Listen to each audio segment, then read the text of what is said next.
Welcome to Better English. Speak English with confidence. Welcome to day 11 of our 30-day challenge. Today is a very important day because we are learning how to ask for directions. This is a vital part of travel English for anyone at an A2 level. Hello, everyone. We are so happy to have you here for another day of practice. In this video, you will master asking for directions. Listen, repeat, and speak. One more time, everyone. Listen, repeat, and speak. Yes, this is perfect for your daily English routines. Asking for directions is a skill everyone needs when they travel. That is right, Grace. We are focusing on daily English that you can use the next time you visit a new city. Our goal is to help you feel confident when you are lost or looking for a specific place. That is right. Being an A2 level learner means you can already do so much. Today, we make your speaking even better. Exactly. Shadowing is the best way to improve your speaking. It is very simple. First, you will listen to us have a natural conversation about traveling. Then, we will give you specific sentences to practice. Exactly, David. First, you listen to our conversation. Then, you practice the shadowing by repeating what we say. Yes, for each practice sentence, I will say it very clearly. Then, I will ask you to repeat it with me a second time. This helps your brain and your mouth get used to the sounds of English. It is like a workout for your English. You listen to David, and then you say the words yourself to build muscle memory. I agree. Using a map on a phone is great, but sometimes your battery dies, or you have no internet. Talking to local people is a wonderful way to practice your English and find the best spots in town. That is such a good point. Even with a phone, you might need to talk to a person to find the right way, or a hidden gem. We have planned 6 parts for today. We will start with how to be polite when you approach a stranger. Then, we will learn how to ask for common places like banks and pharmacies. I am really looking forward to that. Politeness is the key to getting good directions and having a nice interaction. Then we will move on to the actual directions. We will practice words like left, right, straight, and across. By the end of this 20-minute lesson, you will be ready for your next trip. It sounds like a complete guide for any traveler. I think our listeners will find these phrases very helpful. It is going to be a lot of fun. We want you to feel like you are walking through a beautiful city with us. Don't worry about making mistakes. Just focus on the rhythm of the words. Don't be afraid to speak out loud. That is the most important part of our practice today. I am ready too. Let's begin with part 1. Remember to listen carefully to our conversation first. I am ready too! Let's get started with our first part about being polite. In this first part, we are talking about how to start a conversation with a stranger. It can be scary to stop someone on the street, so you need to be very polite. You are so right. A little politeness goes a long way when you are in a new place and need help. I usually look for someone who doesn't look like they are in a huge rush. Then, I use a very standard opening phrase. Grace, what is the most common way to start? I always start with, "Excuse me." It is simple, clear, and everyone understands it immediately. Yes, that is the classic way. It is short and very effective. Let's practice that one right now. Excuse me, do you have a moment? Try it with me, everyone. Excuse me, do you have a moment? That was a great start.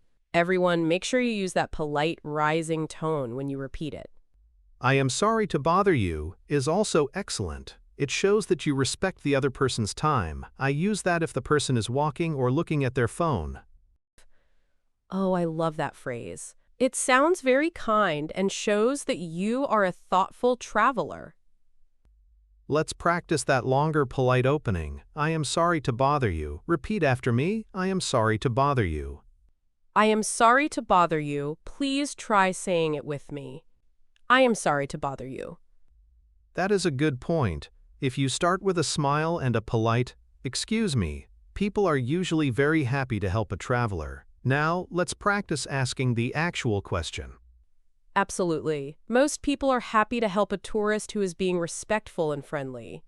The most basic structure is, where is? Let's try it with a very common place.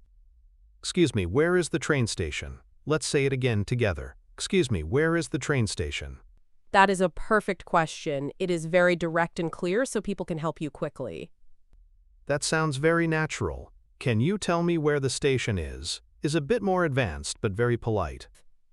I agree. Another way is to use a slightly longer question to sound even more natural in English. Let's practice that one. Can you tell me where the station is? One more time for practice. Can you tell me where the station is? Can you tell me where the station is? Now it is your turn to repeat. Can you tell me where the station is? I always say thank you so much, even before they give me the answer. It sets a nice tone for the interaction. That is a great habit, David. Saying thank you early makes the other person feel appreciated. Let's practice a thank you phrase for when you approach someone. Thank you for your help. Now, your turn to repeat. Thank you for your help. Thank you for your help. One more time, everyone. Thank you for your help. That is true. People might say, I'm sorry, I'm not from here. If that happens, don't worry. Just say, no problem, thank you anyway, and find someone else. Yes, that happens sometimes. People might be visiting the city just like you are and don't know the way. Let's practice that response. No problem, thank you anyway. Try it again with me. No problem, thank you anyway. No problem, thank you anyway. Try to repeat that after me. No problem, thank you anyway. Being prepared for a no makes you less nervous, but most of the time, people will try to help you. Definitely. Staying positive and kind is the most important thing when you are navigating a new city. Exactly. Now that we know how to start the conversation, let's talk about the specific places we might need to find in a city. Let's do it. I am ready to talk about the specific places we all need to find. In Part 2, we are looking for essential landmarks. When I travel, the first thing I usually need to find is an ATM or a bank. That is a very smart first stop. I usually need to find a place to get some local currency, too. That is true. But sometimes you need physical cash for a small cafe or a bus ticket. Grace, how would you ask for an ATM? I like to keep it simple so there is no confusion. I just ask if there is an ATM nearby. That is a perfect sentence. Let's practice that. Is there an ATM near here? Repeat it after me. Is there an ATM near here? Is there an ATM near here? Let's try that again together. Is there an ATM near here? Usually, an ATM is near a bank, so you could also ask for the bank. Let's try that variation. Where is the nearest bank? Let's say it again. Where is the nearest bank? That is another very common way to ask. People will know exactly what you are looking for. Another place I always look for is a pharmacy. Sometimes you need sunscreen or aspirin after a long flight. Oh, that is very important. You never know when you might need a bandage or some aspirin. Exactly. Drugstore is common too. Let's practice asking for a pharmacy. I am looking for a pharmacy. Say it with me now. I am looking for a pharmacy. I am looking for a pharmacy. Your turn to repeat. I am looking for a pharmacy. It is very useful. If you are looking for your hotel, you can use the same structure. It is like a useful formula. You can put any place at the end of that sentence. Let's practice finding a hotel. Can you help me find the Grand Hotel? One more time for everyone. Can you help me find the Grand Hotel? Can you help me find the Grand Hotel? Let's say it one more time. Can you help me find the Grand Hotel? Those are the two most important things for a traveler. If you find a bathroom and a place to eat, you are doing well. You are so right. And of course, we can't forget the most important question for any traveler. Let's practice the bathroom question. It is very common. Excuse me, where is the restroom? Repeat after me. Excuse me, where is the restroom? Excuse me, where is the restroom? Please repeat that after me. Excuse me, where is the restroom?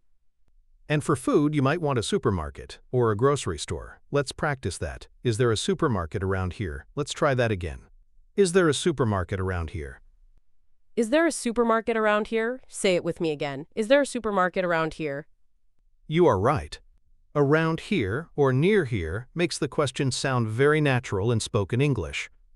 I use those phrases all the time. It makes me feel much more like a local. It shows you are looking for something close by so you can walk there. It really helps focus the search on things that are within a short walking distance. We have covered the bank, the pharmacy, the hotel, and the restroom. These are That the is basics. a great list. These words will help you feel safe and prepared in any English-speaking city. Now we need to understand what the person says back to us. In the next part, we will learn the words for the directions they give. I am ready for the directions. This is where the real listening practice begins. Welcome to part 3. Now we are going to practice understanding the directions. This is the part where most students get confused because people speak quickly. I agree, but once you know these keywords, it becomes much easier to follow what people say. It really does. The most important words to listen for are left, right, and straight. Let's start with going straight. Let's start with straight. It is a very common word in every city layout. Go straight for 2 blocks. This is a classic direction. Let's practice it. Go straight for 2 blocks. Say it with me again. Go straight for 2 blocks. Go straight for 2 blocks. Repeat that after me. Go straight for 2 blocks. A block is the distance between 2 streets. If someone says go straight, it means do not turn. That is a good explanation. It helps the listener visualize the street layout in their mind. Now let's practice turning. Turn left at the corner. Let's repeat that together. Turn left at the corner. Once more. Turn left at the corner. Turn left at the corner. Try saying that again with me. Turn left at the corner. Take a left and turn left mean the same thing. It is good to know both. Now let's do the other side. That is right. Sometimes you will hear take a left. Both are very useful and common. Turn right at the traffic lights. Repeat after me. Turn right at the traffic lights. And again, turn right at the traffic lights. Turn right at the traffic lights. Say it with me again. Turn right at the traffic lights. Yes, the traffic lights are a very clear landmark. Sometimes people will say go past the park. This means the park will be on your side, but you keep moving. Yes, listening for landmarks like a park or a big building is a very helpful strategy. Let's practice that. Go past the park and turn right. Try it with me. Go past the park and turn right. Go past the park and turn right. Your turn to repeat. Go past the park and turn right. That is a great phrase. It means you are very close. Let's practice it. It is on the corner. Repeat after me. It is on the corner. It is on the corner. One more time, everyone. It is on the corner. The corner is where 2 streets meet. It is a very common place for shops and cafes. Exactly. If someone tells you that, you know you have almost reached your destination. What if the place is on the other side of the street? We use across from. That is a very common situation. It usually means you have to cross the street to get there. It is across from the museum. Let's practice that sentence. It is across from the museum. One more time. It is across from the museum. It is across from the museum. Let's repeat that together. It is across from the museum. Visualizing it helps so much. If you imagine the street in your mind, the words left and right become easier to remember. That is such a good tip. I always try to draw the map in my head while the person talks. You are doing a great job so far. We are moving to part 4, where we talk about distance and time. Let's go! I want to know how long it will take to get to these places. In part 4, we focus on how far things are. Sometimes a person gives you directions, but you don't know if you should walk or take a taxi. That is a great point. You don't want to walk for an hour if the bus takes only 5 minutes. Exactly. I always ask how far is it to know if I can manage the walk. Yes, how far is the perfect question to ask to get that specific information. Let's practice that question. How far is it from here? Repeat it with me. How far is it from here? How far is it from here? Repeat after me. How far is it from here? A 10-minute walk is a very common answer in a city. It gives you a clear idea of the time. That is a very helpful answer. Most people give directions based on how long it takes to walk. Let's practice saying that. It is about a 10-minute walk. Try it again. It is about a 10-minute walk. It is about a 10-minute walk. Try that again together. It is about a 10-minute walk. If it is too far, you might need a bus. You can ask, is it too far to walk? It is a good way to double-check if you should start walking or look for other transport. Let's practice that. Is it too far to walk? Say it with me. Is it too far to walk? Is it too far to walk? Let's say that one more time. Is it too far to walk? That is a very useful question. Now let's look at some prepositions of place. We already used across from. What about next to? It really is. Now let's practice the words that describe exactly where a building is located. The bank is next to the cafe. Let's practice this. The bank is next to the cafe. Repeat after me. The bank is next to the cafe. The bank is next to the cafe. Repeat after me. The bank is next to the cafe. Between is another good one. It is between the library and the park.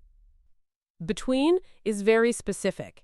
It helps you find the right building when there are many others. Let's practice that. It is between the library and the park. Say it again. It is between the library and the park.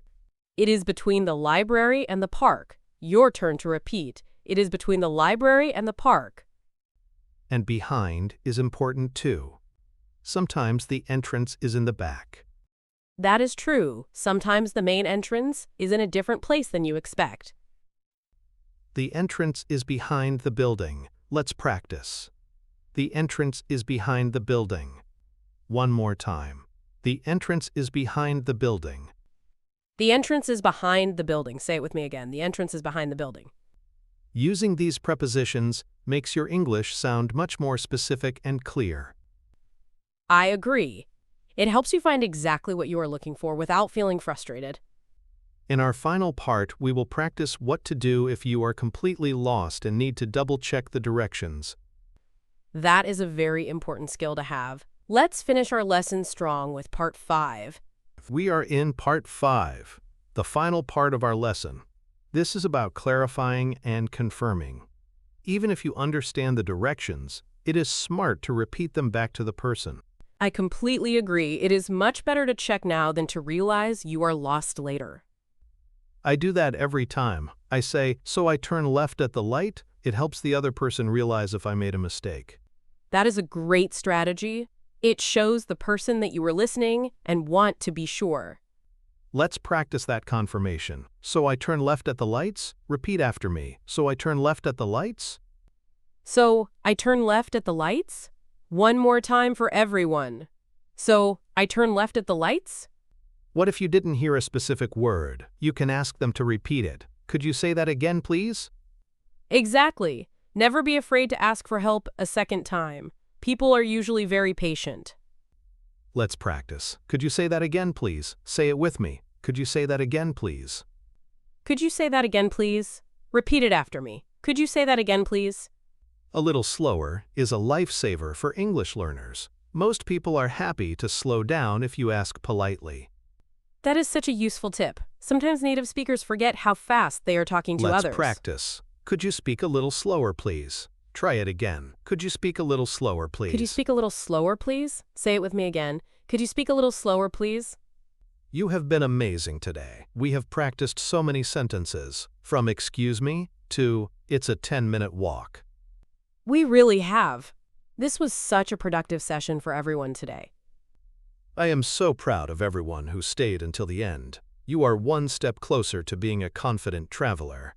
Me too. It takes a lot of effort to practice speaking, but it is so rewarding. Well done to all of you if you finished this lesson. Type, I did it, in the comments. We love seeing your progress. I am going to look for those comments. We love hearing about your success. And don't forget to like this video and subscribe to the channel. It really helps us create more lessons for you. Yes, and please leave a comment if you have any questions about these travel phrases. Yes, tomorrow is day 12. We will be talking about something we all do every day, talking on the phone. Ooh, I am looking forward to that one. Speaking on the phone can be quite a challenge. It is a great topic because you can't see the other person's face, so you have to listen very carefully. That is true. You have to rely entirely on your listening skills. It is great practice. We will teach you 30 useful English phrases for the phone. You won't want to miss it.